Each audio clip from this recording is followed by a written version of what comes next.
तो स्वागत है आप सभी लोगों का हमारे चैनल जीरो मांगा एक्सप्लेन में। तो एलिमेंटल मेज की एपिसोड 4 की स्टार्टिंग वहीं से होती है, जहाँ पे जॉन उस फायर में चल जाता है और उसके बाद वो खुद को क्वेश्चन करने लग जाता है कि मैं अब कौन हूँ। और तभी दिखाया जाता है कि जॉन की बॉडी जो है टूटने लग जाती है और इसे देख के वो बहुत ज़्यादा शॉक हो जाता है। क्या होता है कि ये क्या हो रहा है, मैं अचानक से यहाँ से डिसअपियर कैसे होने लगा। और वहीं पे वो अपनी आंख बंद कर लेता है और सोचने लग जाता है कि हाँ, ये इसी तरीके से होना था, अब मैं हमेशा के लिए रेस्ट कर सकता हूँ।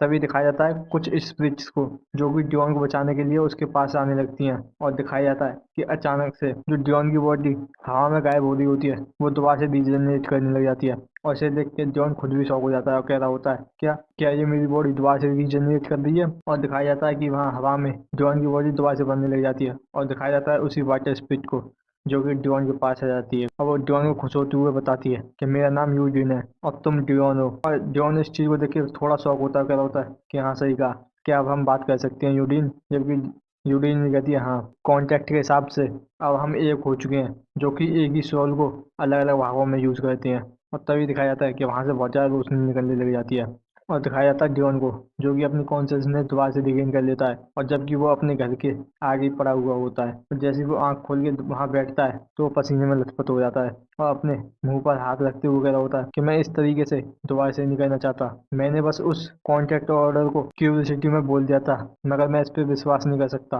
कि ये कोई मार्शल आर्ट की नोवेल जैसा नहीं है। ये सच में मेरा ही फॉल्ट था। और तभी दिखाया जाता है यूडीन को जो ड्योन के पास आ जाती है, कही होते हैं कि ड्योन इधर देखो। और वो उसके मुंह को पकड़ के गले लग जाती है।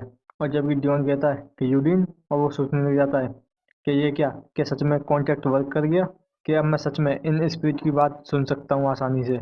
जबकि यूडीन पीछे हट जाती और खुश होते हुए कह रही होती है कि अब मैं हमेशा जॉन के साथ रहूंगी, और बिल्कुल बच्चों की तरह हरकत कर रही होती है। जबकि जॉन उसको थैंक यू बोलता है, और जबकि दिखाया जाता है यूडीन को जो कि जॉन के कंधे पे बैठ जाती है। और जॉन इसे देख के सोच रहा होता है कि मैं इसे महसूस कर सकता हूँ, एक छोटी सी स्पिरिट जो कि मुझसे कनेक्टेड है। ये ऐसी फीलिंग है जो मैंने कभी भी महसूस नहीं की। जबकि जॉन इस चीज़ को देख के बहुत ज़्यादा खुश हो रहा होता है। वो कह रहा होता है कि ये सच में मेरे दिल से कनेक्शन है। जबकि सीन हटके दिखाया जाता है कि जॉन बेकरी शॉप में आ जाता है, जहाँ पे वो सामान देखते हुए कह रहा होता है कि हमारे पास जो आटा है वो स्टॉक में है।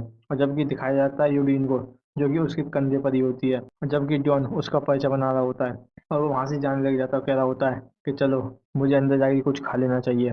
और वो अंदर आके ब्रेड खाने लग जाता है, और जबकि यूडीन अपने सर की तरफ इशारा करते हुए कह रही होती है कि ड्योन यहाँ पर।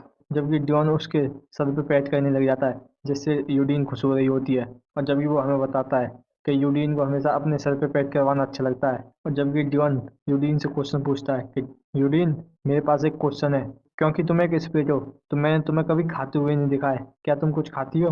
तो यूडीन कहती है खाना, कि हाँ मैं खाती हूँ। और वो इस बात को कहकर बहुत ज़्यादा खुश हो रही होती है। जबकि जॉन कहता है सच में? तो यूडीन बताती है हाँ, मुझे स्पिरिट स्टोन खाना बहुत ज़्यादा पसंद है, वो बहुत ज़्यादा डिलीशियस होते हैं।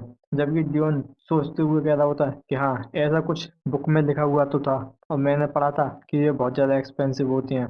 तो वो यूडीन से पूछने लग जाता है कि यहाँ तक कि मुझे ये भी नहीं पता है कि मेरे पास स्पिरिट पावर है कि नहीं, और मगर फिर भी तुम यहाँ पे समन हो। मगर अक्सर जो होता है कि स्पिरिट को काम के समय पे समन किया जाता है जब उसकी ज़रूरत होती है, जबकि तुम मेरे साथ 26 घंटे से लगातार हो। और चलो, सबसे पहले तुमने कहा है तुम खा सकती हो, तो मैं तुम्हारे लिए कुछ स्पिरिट टोन ढूंढने की कोशिश करता हूँ। जबकि इस बात को सुन के यूडीन खुश हो जाती है और कह रही होती है कि थैंक यू डियोन।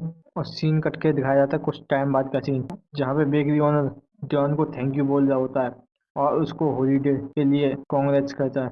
और दिखाया जाता है कि डियोन और यूडिन कहीं जा रहे होते हैं, जबकि यूडिन डियोन के कंधे पे बैठ के कुछ गा रही होती है। तो डियोन पूछता है तुम आज बहुत ज़्यादा खुश लग रही हो?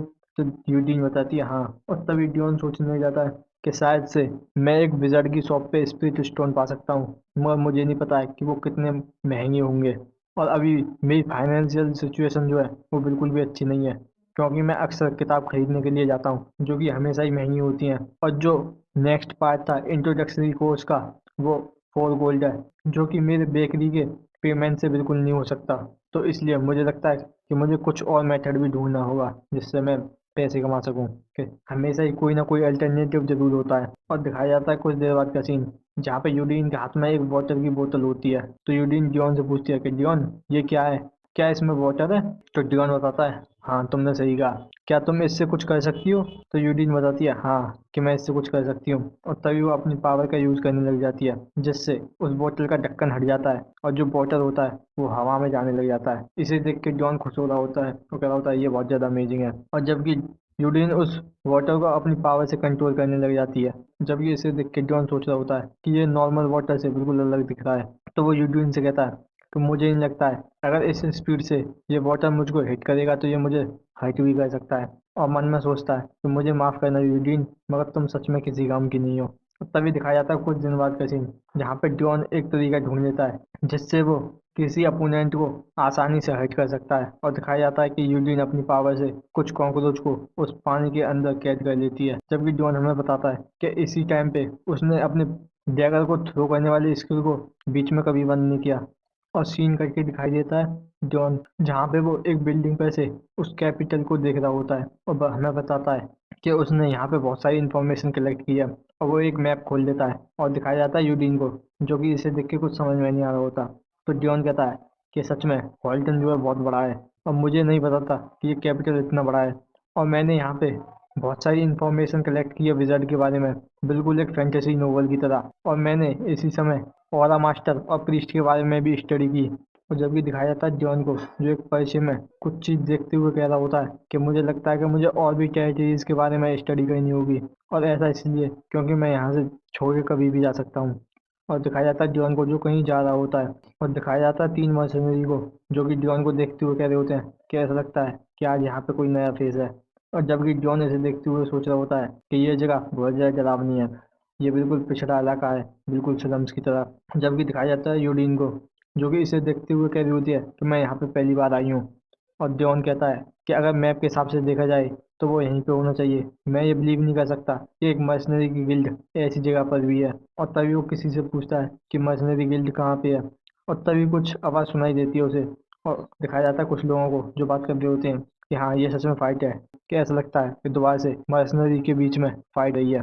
और दिखाया जाता है एक मर्सनरी को, जो कि चिल्लाते हुए कह रहा होता है कि वो कहाँ है, वो इस तरीके से एक्टिंग क्यों कर, बिल्कुल पैरासाइट की तरह। ऐसा सोच भी मत लेना कि तुम यहाँ से आज जिंदा चले जाओगे। तो तभी एक बिल्डिंग में से अंदर से आवाज आती है, क्या ये तुम्हारी स्पेशलिटी है कि तुम खाली अपने मुंह से लड़ाई कर सकते हो? तो मर्सनरी दोबारा से चिल्लाते हुए कह रहा होता है कि क्या, कि तुम बास्टर जल्दी से बाहर निकल के आओ। जबकि उसका दूसरा साथी कह रहा होता है कि ये सच में अपने दिमाग से खाली हो गया है और तुम बाहर क्यों नहीं निकल के आ रहे हो। जबकि जॉन इन्हें देख के सोच रहा होता है कि 4 लोग। और तभी दिखाया जाता है वो चारों मर्सनरी एक बिल्डिंग के आगे हल्ला मचा रहे होते हैं। तो कोई अंदर से कहता है कि तुम्हारी हिम्मत भी कैसे हुई मुझसे फाइट करने की? क्या तुम सच में मारना चाहते हो? अब मैं तुमसे तुम्हारी सांसें छीन लूंगा। ऐसे मर्सनरी जो कि हॉल्टन की मदद से आम नागरिकों को परेशान करती हैं, वो कोई मर्सनरी नहीं, वो गैंगस्टर हैं। और तभी दिखाया जाता है एक लड़की को, जो बाहर आते हुए कह रहा होता है कि चलो ठीक है, अगर तुम ऐसा चाहते ही हो तो इस तरीके से कावड़ की तरह बात करना बंद करो, क्योंकि तुम इसमें बहुत ज़्यादा पैथेटिक लगते हो। तो यहीं पे हमारा एपिसोड खत्म हो जाता है।